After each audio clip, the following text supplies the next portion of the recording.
Baik, selamat pagi anak-anak semuanya. Pagi. Oke, Pagi, Pak. terakhir kita kemarin membahas pertemuan pembelajaran keberapa? Masih ingat nggak?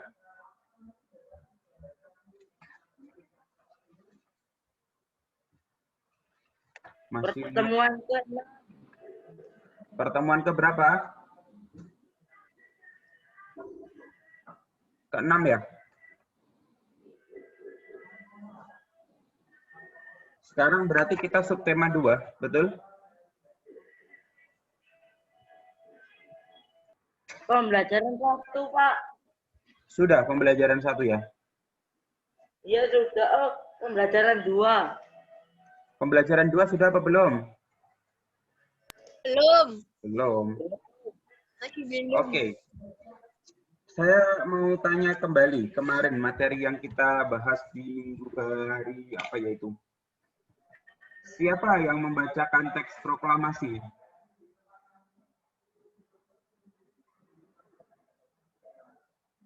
Siapa, Felix? Soekarno. Oke, Insinyur Soekarno. Siapa yang mengetik naskah proklamasi? Yang mengetik. Yang mengetik naskahnya siapa? Oh, Hatta. Bukan. Ahmad Soekarno. Bukan. Ahmad Soebarjo, Muhammad Hatta, Insinyur Soekarno itu yang menyusun teks proklamasi. Lalu yang mengetik siapa?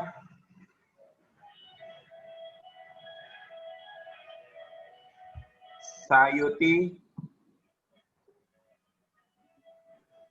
Melik. Betul, Sayuti Melik. Siapa yang mengibarkan bendera pertama kali di rumah Insinyur Soekarno, Jalan Pegangsaan Timur? Siapa yang mengibarkan bendera? Latif Hendra Diningrat. Ya, Latif Hendra Diningrat. Siapa yang menjahit bendera pusaka? Ini kok. Siapa yang menjahit bendera pusaka?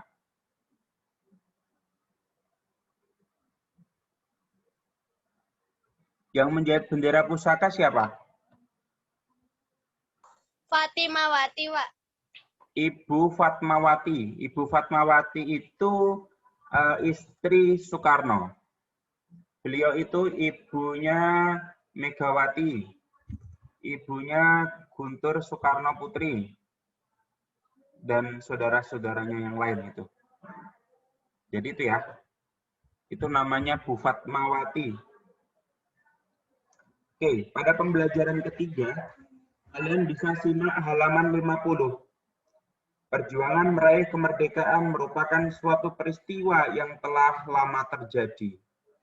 Kamu dapat mengetahui peristiwa tersebut melalui sumber bacaan seperti buku sejarah, surat kabar, ataupun artikel di internet. Suatu bacaan memuat informasi penting yang ingin disampaikan kepada pembaca. Informasi tersebut dapat disimpulkan dengan membuat pertanyaan. Ayo pelajari cara menyimpulkan isi bacaan dengan kata tanya pada pembelajaran berikut. Hal berapa, Pak? Kenapa? Kenapa, Jason? Tadi saya ketiduran, Pak. Halaman apa, Pak? Halaman berapa? Tema berapa, Pak? Halaman 50. Halaman 50, tema 7. Bagian A, simpulan isi bacaan dan kalimat tanya.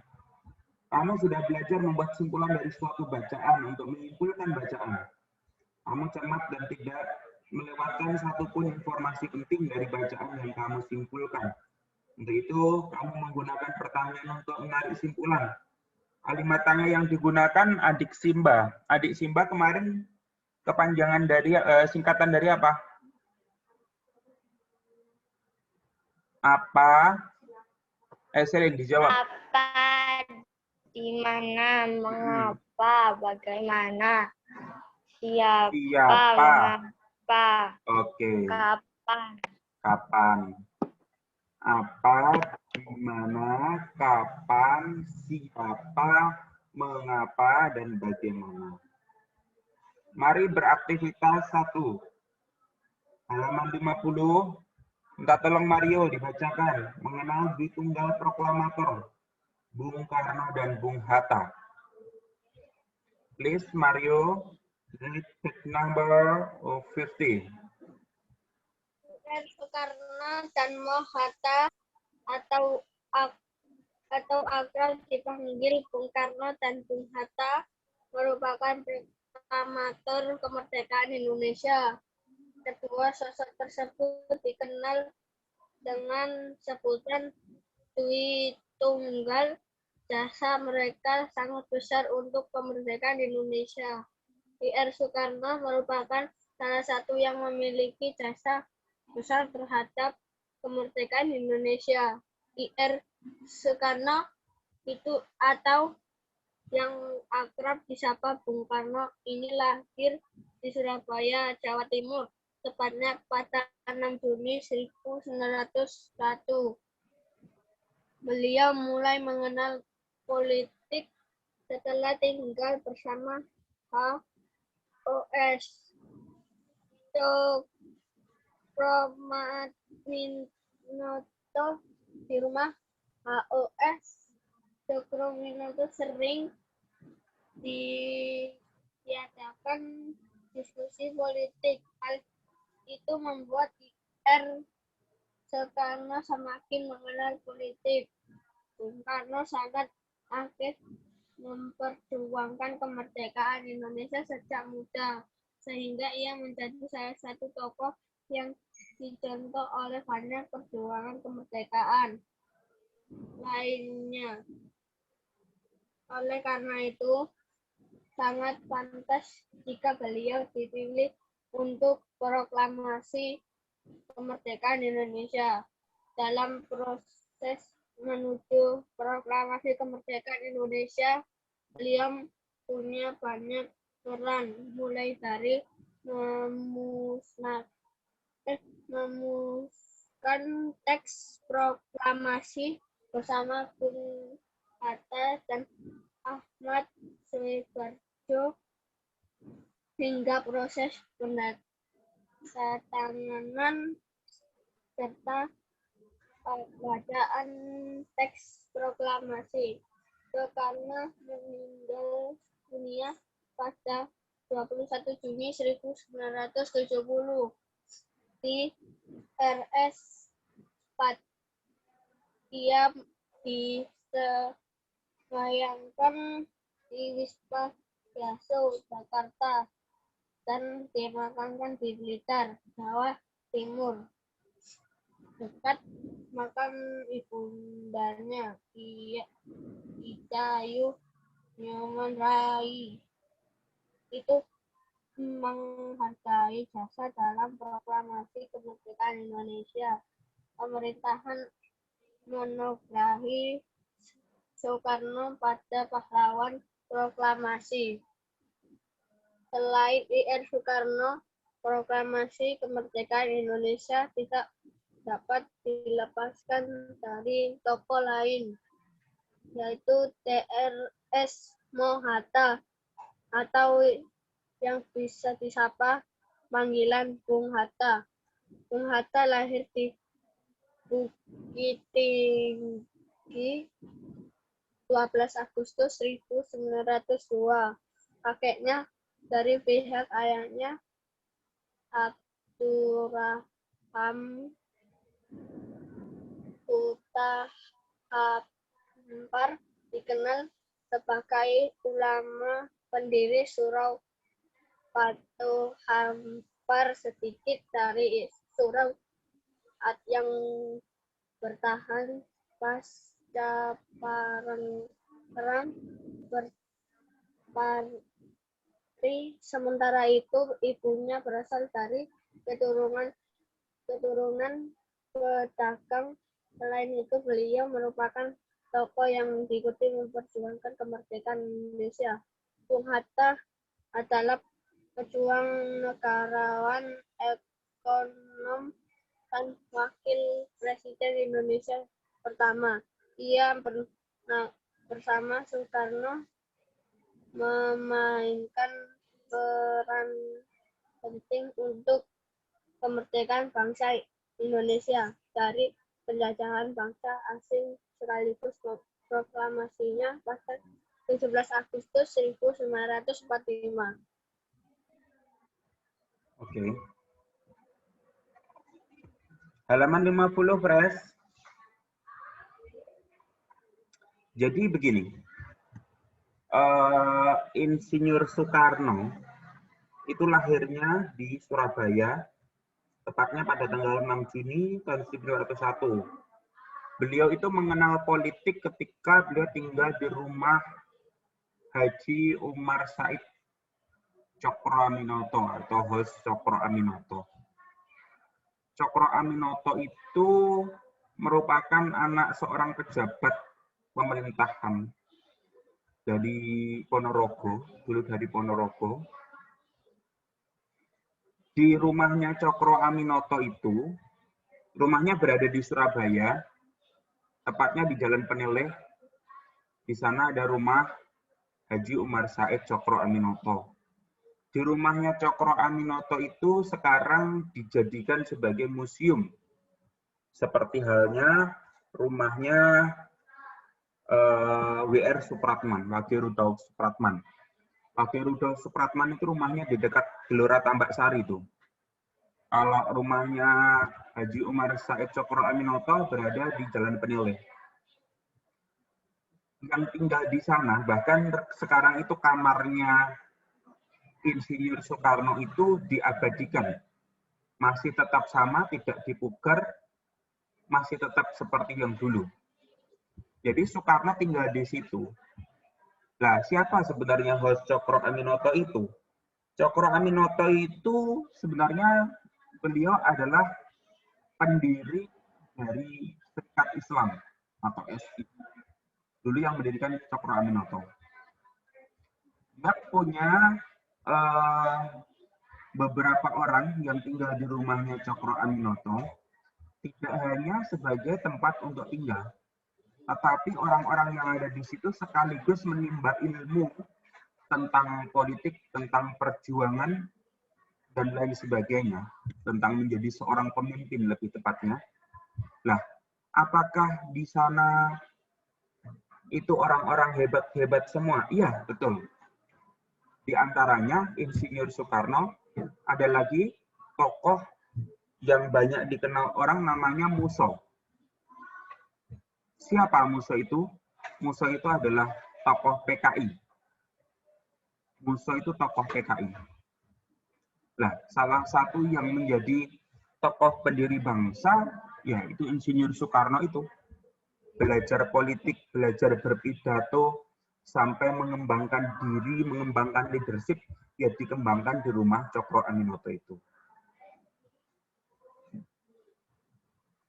Tadi dikatakan bahwa Insinyur Soekarno dan Muhammad Hatta itu merupakan Dwi Tunggal. Dwi itu dua, Tunggal itu satu. Dua orang yang menjadi satu. Tadi disebutkan di situ Insinyur Soekarno dan Muhammad Hatta itu merupakan Dwi Tunggal.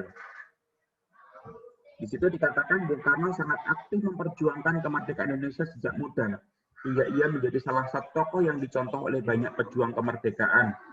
Dalam proses menuju proklamasi kemerdekaan, beliau punya banyak peran. Mulai dari merumuskan teks-teks proklamasi. Yang merumuskan siapa? Ada Bung Karno, Bung Hatta, ada Ahmad Subarjo. Hingga proses penandatanganan serta pembacaan teks proklamasi. Yang menandatangani teks proklamasi itu Soekarno. Atas namanya Soekarno, Hatta, atas nama bangsa Indonesia. Tapi yang menandatangani diwakili Soekarno dan Hatta. Soekarno meninggal dunia pada 21 Juni 1970 di RSPAD. Ia disemayamkan di Wisma Yaso, Jakarta, dan dimakamkan di Blitar. Makamnya Insinyur Soekarno itu ada di Blitar. Di dekat makam ibundanya, Ida Ayu Nyoman Rai. Untuk menghargai jasa dalam memproklamasikan kemerdekaan Indonesia, pemerintah menganugerahi Soekarno sebagai pahlawan proklamasi. Selain itu, proklamasi kemerdekaan Indonesia tidak dapat dilepaskan dari tokoh lain, yaitu Dr. Andes Muhammad Hatta, atau biasa disapa dengan panggilan Bung Hatta. Bung Hatta ini lahir di Bukit Tinggi, 12 Agustus 1902, kakeknya dari pihak ayah Abdurrahman Batu Hampar, dikenal sebagai ulama pendiri Surau. Batu Hampar sedikit dari Surau yang bertahan pasca Perang Padri, sementara itu ibunya berasal dari keturunan pedagang. Surau itu sama halnya dengan musola. Selain itu, beliau merupakan tokoh yang ikut memperjuangkan kemerdekaan Indonesia. Bung Hatta adalah pejuang, negarawan, ekonom, dan juga wakil presiden Republik Indonesia yang pertama. Ia bersama Soekarno memainkan peran penting untuk memerdekakan bangsa Indonesia dari penjajahan bangsa asing, sekaligus memproklamasikan pada 17 Agustus 1945. Nah, di situ jadi yang dimaksud dengan Dwi Tunggal itu adalah dua tokoh besar yang memiliki satu tujuan bersama, salah satunya untuk memproklamasikan bangsa Indonesia. Apakah ketika bangsa Indonesia diproklamasikan berhenti sampai di situ saja? Tidak.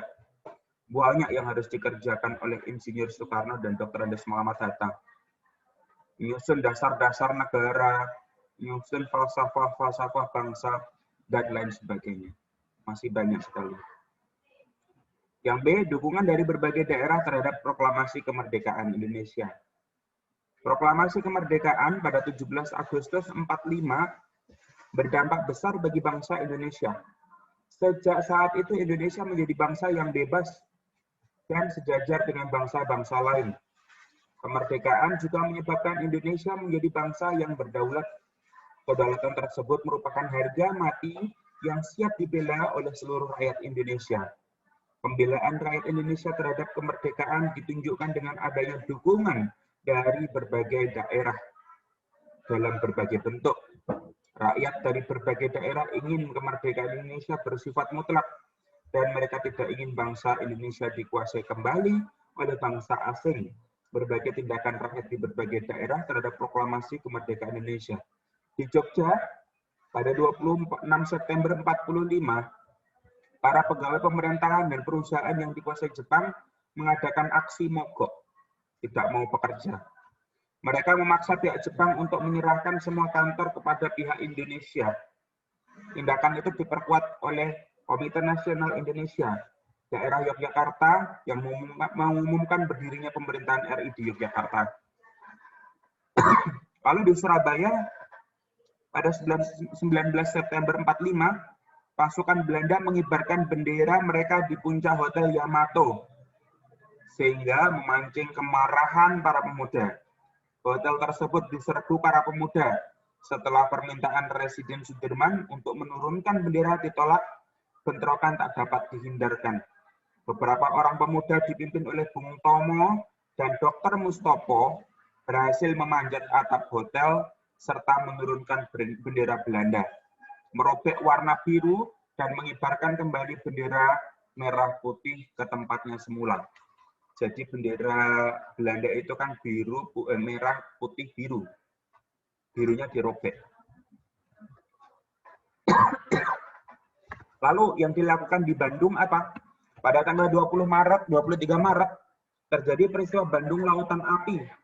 Peristiwa ini terjadi karena ultimatum yang dikeluarkan oleh Sekutu untuk mengosongkan kota Bandung dan mundur sejauh 11 km. Para pejuang akhirnya meninggalkan Bandung, tetapi terlebih dahulu membumi hanguskan kota Bandung. Peristiwa ini kemudian dikenal sebagai peristiwa Bandung Lautan Api. Membumi hanguskan itu maksudnya membakar. Jadi seluruh isi kota Bandung itu dibakar.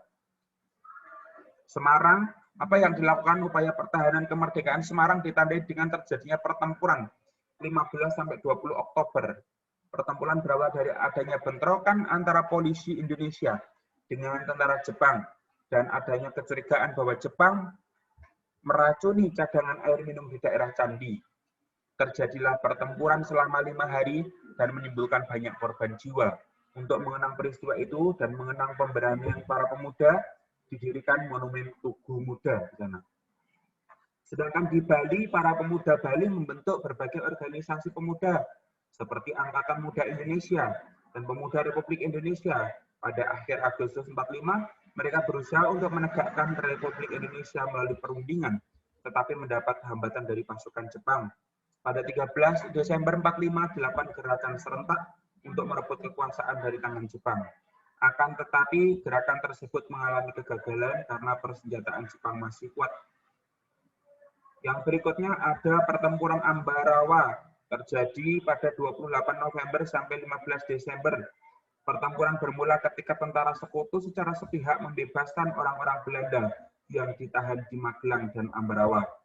Dalam pertempuran ini, Letko Isdiman gugur setelah mendapat bantuan dari Kolonel Sudirman. Pasukan sekutu dapat dipukul mundur. Untuk mengenang pertemuan ini didirikan monumen dan museum Palagan Ambarawa. Kalimantan juga ada. Di Pulau Kalimantan muncul gerakan yang mendukung proklamasi. Akibatnya sekutu mengeluarkan ultimatum untuk melarang semua aktivitas politik seperti demonstrasi, mengibarkan bendera merah putih, memakai lencana merah putih, dan mengadakan rapat, akan tetapi rakyat tidak menghiraukannya. Pada 14 November 45, sejumlah 8.000 orang berkumpul di depan komplek markas sekutu sambil membawa bendera merah putih.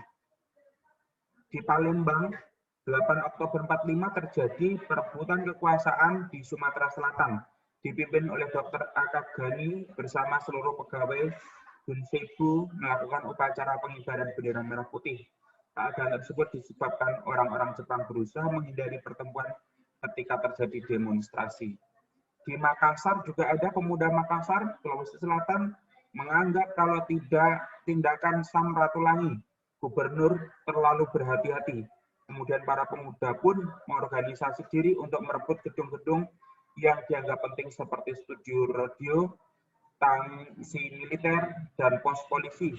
Kelompok yang dibuat para pemuda itu diberi nama kelompok Barisan Berani Mati. Gerakan itu terus menjalar hingga ke daerah Gorontalo dan Minahasa. Dan masih banyak lainnya dukungan proklamasi kemerdekaan. Mungkin kalian bisa searching di internet dukungan-dukungan itu di mana saja. Jadi contohnya ada 9 itu tadi tempat. Semuanya berpikir bahwa ketika diproklamasikan di Jakarta, itu belum tentu terus Indonesia bebas dari penjajah. Tidak bisa begitu. Di daerah-daerah itu masih ada wilayah-wilayah yang dikuasai oleh para penjajah. Nah, untuk melakukan itu yang bisa pergerakan bukan pergerakan secara nasional yang ada di Jakarta sana, tetapi harus ada pergerakan-pergerakan yang bersifat kedaerahan. Yaitu jerih payahnya para pendiri bangsa untuk mendirikan bangsa Indonesia. Jadi bangsa Indonesia itu kemerdekaannya bukan kemerdekaan pemberian, tapi kemerdekaannya betul-betul atas perjuangan bangsa.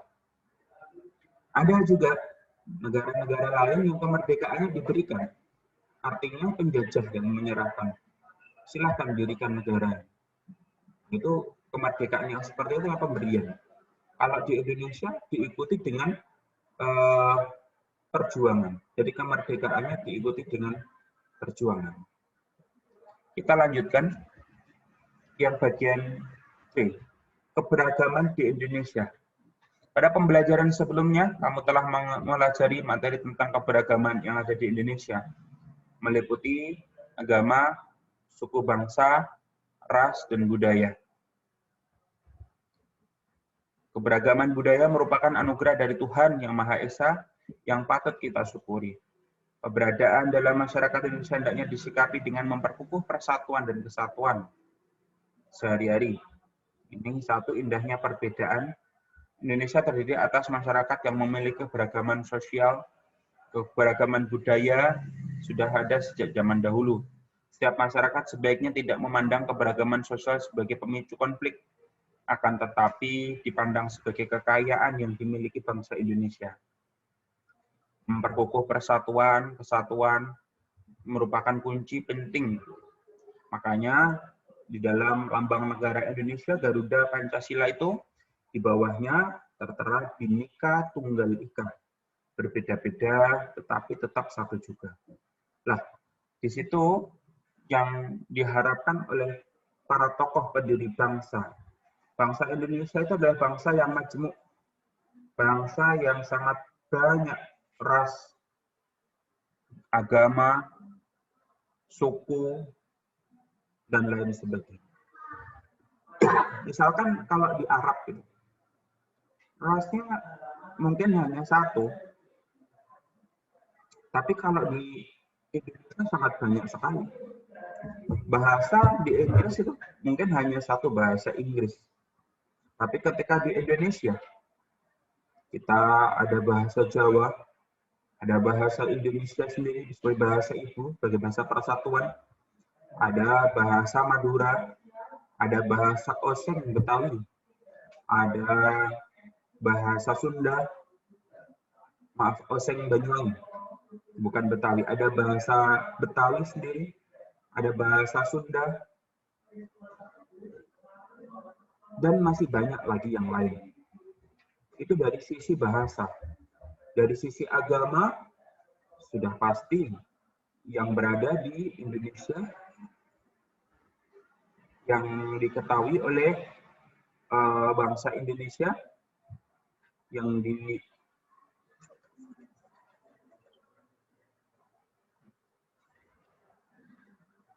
tak kirim sih.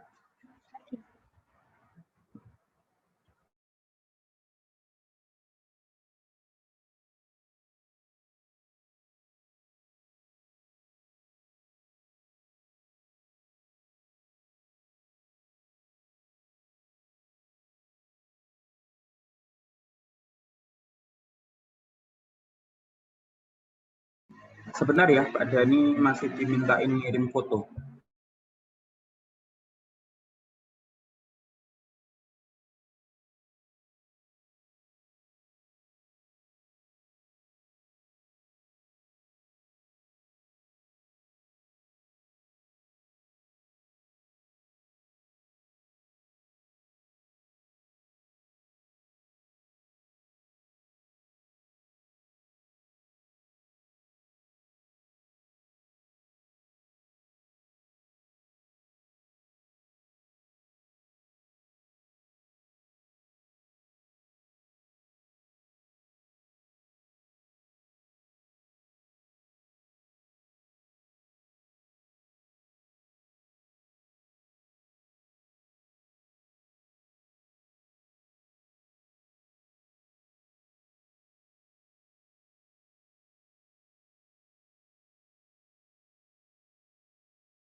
Oke, Pak Dani lanjutkan. Belum lagi tadi dari sisi agama, sangat banyak juga. Ada 6. Ada Islam, ada Kristen, Katolik, ada Hindu, Buddha, ada Konghucu, bahkan sekarang ada satu lagi itu kepercayaan, aliran kepercayaan. Itu yang diakui di bangsa Indonesia. Bagaimana dengan ras? Maaf, dari suku. Ada suku Jawa, Osing, Madura, suku Sunda, Batak, Betawi, Samin, dan masih banyak juga yang lainnya. Dari sisi ras, rata-rata memang di Jawa itu rasnya Mongoloid, tapi juga ada ras yang lain. Dan Negroid mungkin, daerah Papua.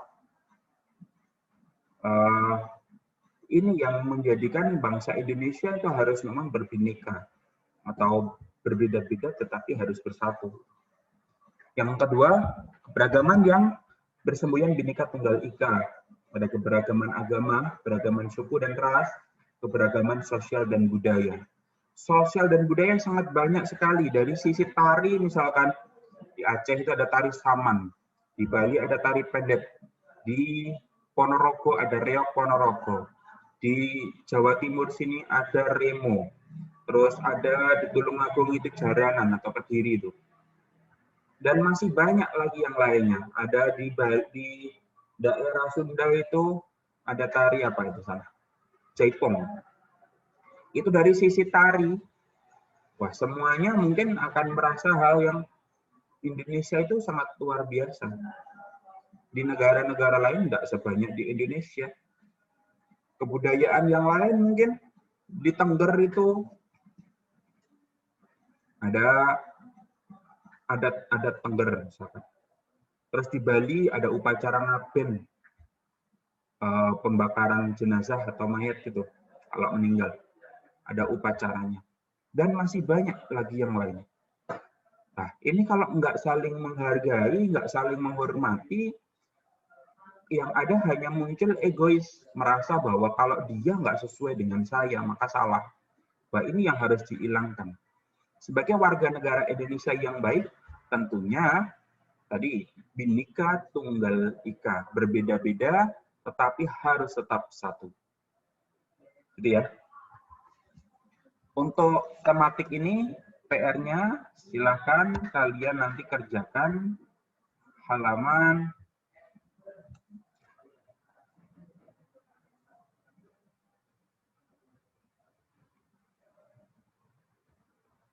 55 sampai dengan halaman 56.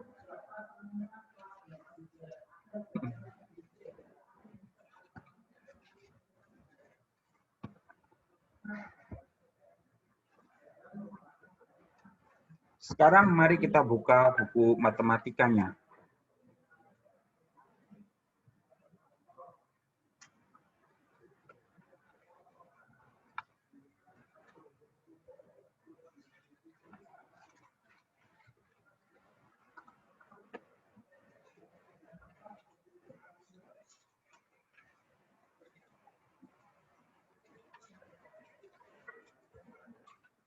Matematika, terakhir kita bahas tentang statistika. Halaman berapa? 33 ya. Halaman 33, matematika silahkan dibuka halaman 33. Please open page number 33. 33. Ini sudah kita bahas ya. Mengenal data dan mengumpulkan data. Kumpulan data itu terdiri dari datum. Kumpulan dari datum disebut dengan data. Ada data primer dan data sekunder. Data primer adalah data yang diperoleh secara langsung. Kalau data sekunder, data yang mengutip dari koran, bisa dari apapun. Terus yang berikutnya, cara mengumpulkan data bisa dilakukan dengan cara tes. Jadi pengumpulan data itu bisa dilakukan dengan tes, bisa pencatatan langsung,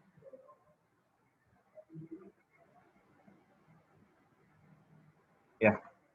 Terus ada juga dengan angket atau mengisi selebaran.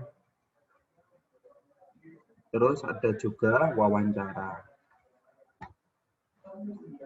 Ini tolong diperhatikan. Ini nanti ketika kalian kuliah, kalian disuruh membuat tugas akhir berupa skripsi, atau kalau S2 berupa tesis, atau kalau S3 berupa disertasi. Kalian sangat perlu ini cara mengumpulkan data, kalian harus penelitian.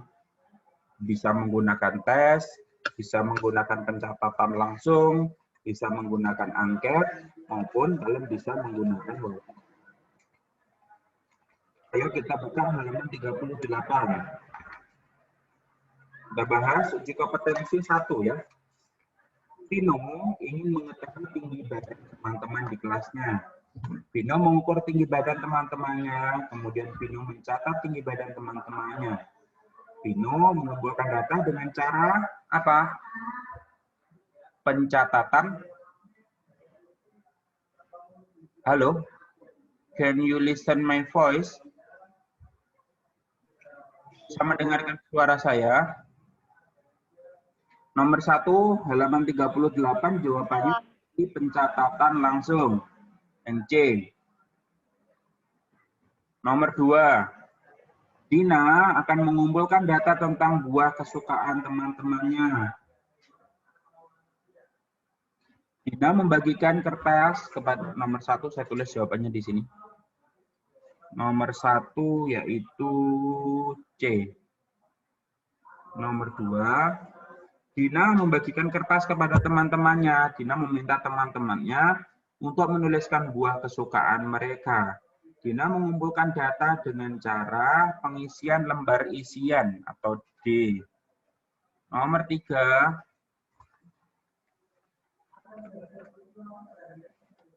Data berikut untuk menjawab soal nomor 3 sampai 5. Siswa yang memperoleh nilai 80 sebanyak berapa orang? 1, 2, 3, 4, 5, 6. 6 anak ya.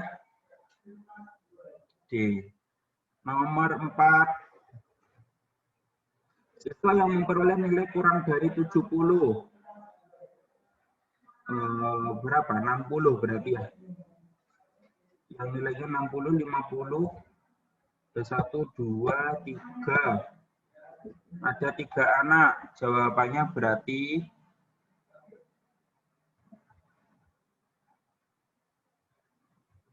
D. Nomor 5. Siswa yang memperoleh nilai tertinggi berarti yang 100 ya. Sebanyak 2 anak.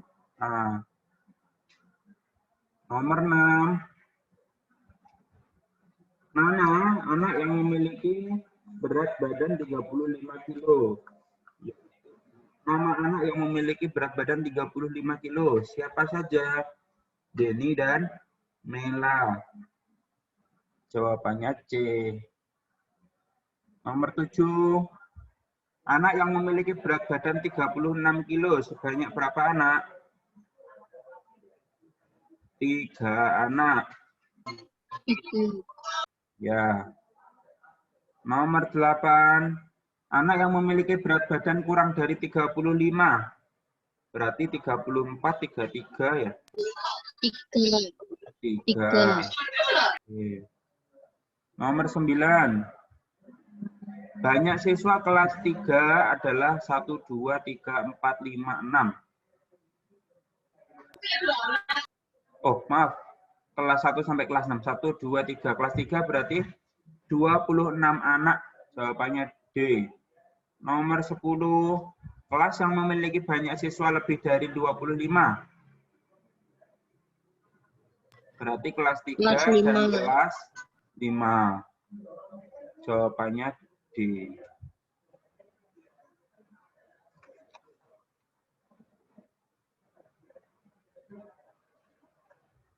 Pak Rudi akan mengumpulkan data tentang banyak warga di setiap RW. Ini yang B nanti silakan dikerjakan dulu ya bagi yang belum. Bagi yang sudah kita bahas berikutnya. Saya akan jelaskan materi berikutnya yang halaman 40.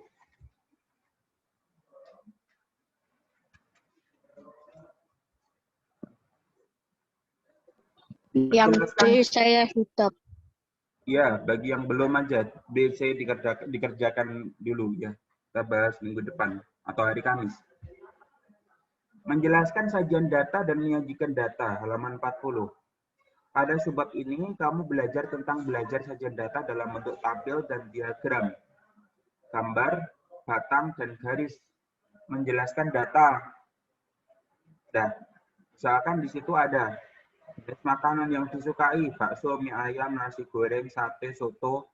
Banyak siswa berapa? 5, yang suka mie ayam 7, yang suka nasi goreng 3, suka sate 5, suka soto 4, dan seterusnya.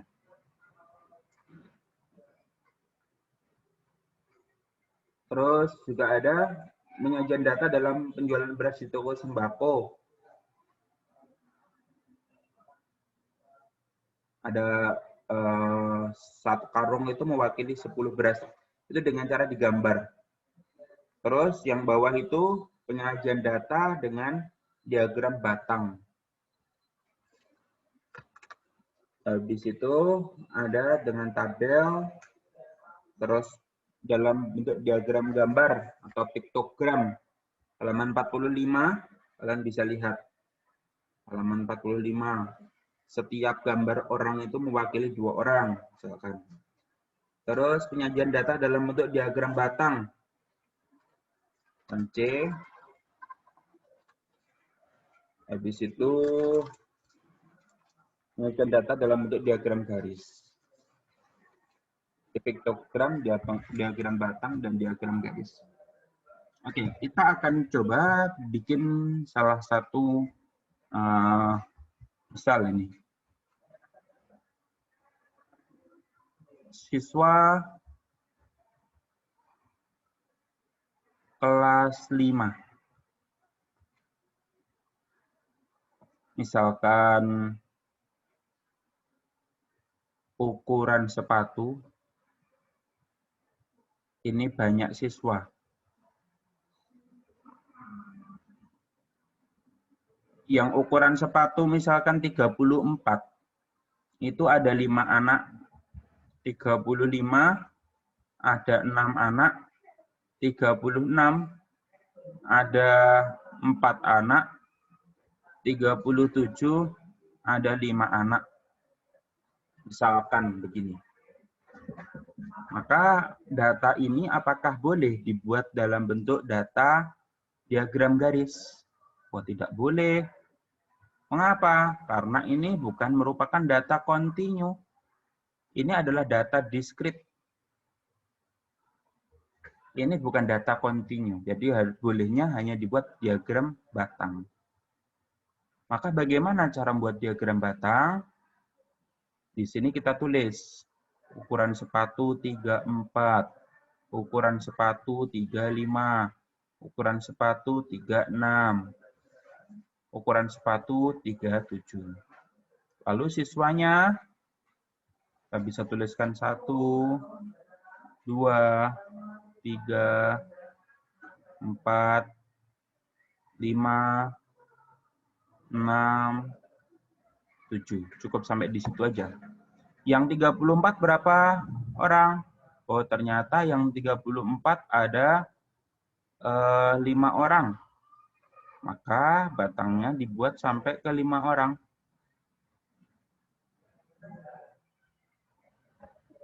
Yang 35 berapa orang? 6 orang. Berarti datanya sampai pada 6 orang. Lalu yang 36 ada 4 orang. Datanya sampai 4 orang. Yang 37 ada 5 orang juga. Berarti datanya sampai pada 5 orang. Ini namanya diagram batang. Diagram batang. Oke. Lalu yang boleh dibuat diagram garis itu apa? Ya yang datanya itu bersifat kontinu. Bersifat ada perubahan terus-menerus. Contoh, Felix menanam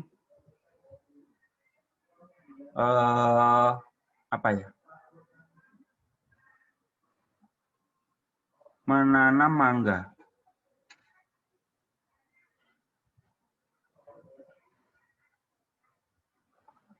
Pada minggu ke-1, ini ada tingginya. Minggu ke-1 ternyata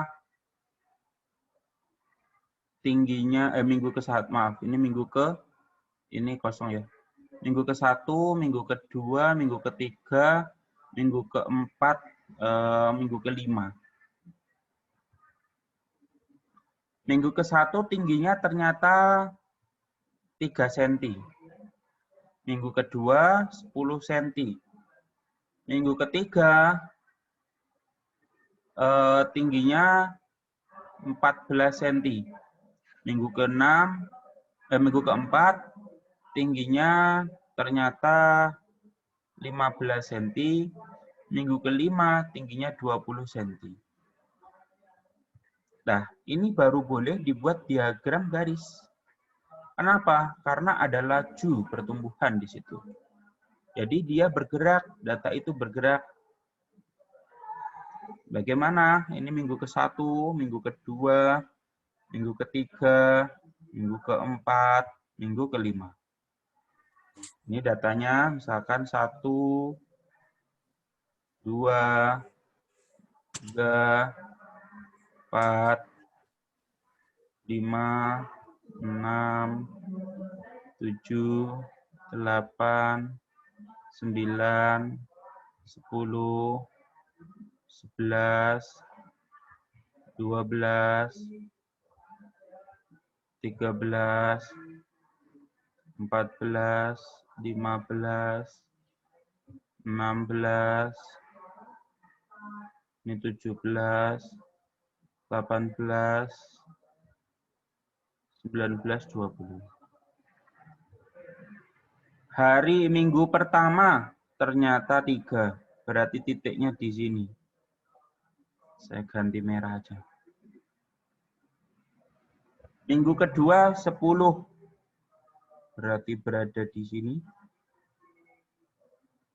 Minggu ketiga 14, 11, 12, 13, 14, berarti berada di sini. Minggu keempat 15, berarti berada di sini. Minggu ke ini 20, berarti berada di sini. Jadi kalau kita gambar bagaimana laju pertumbuhannya begini. Nah, ini pertumbuhan yang paling lambat terjadi di sini. Ini pertumbuhan yang paling tinggi terjadi di sini sama di sini. Ini baru boleh digambar diagram garis yang begitu karena dia sifatnya kontinu terus berjalan. Kalau dia nggak sifatnya berjalan, nggak digambar diagram garis.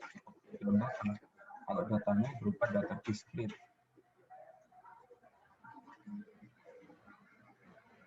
Oke.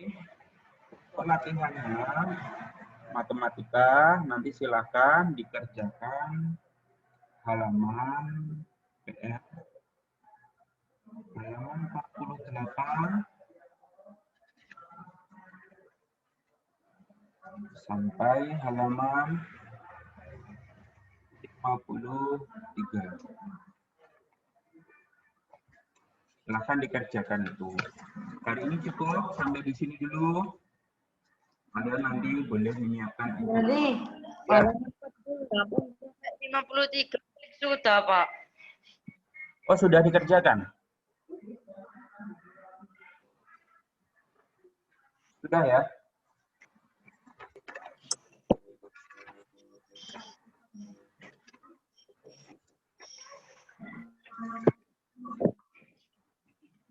Kalau gitu dilanjutkan.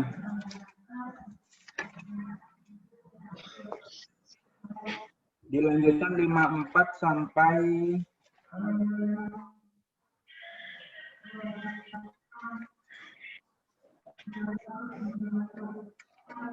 54 sampai 60.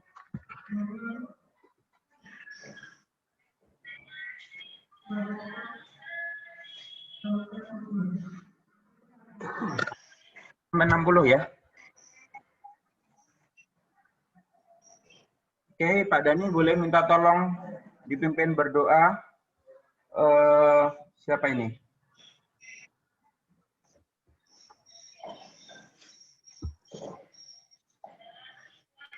Kensu, minta tolong Kensu pimpin doa Kensu.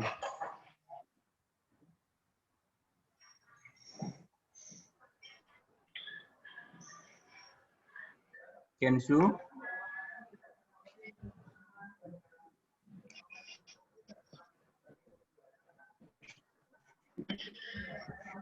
Oh, enggak dengar. Mario aja, pimpin doa Mario.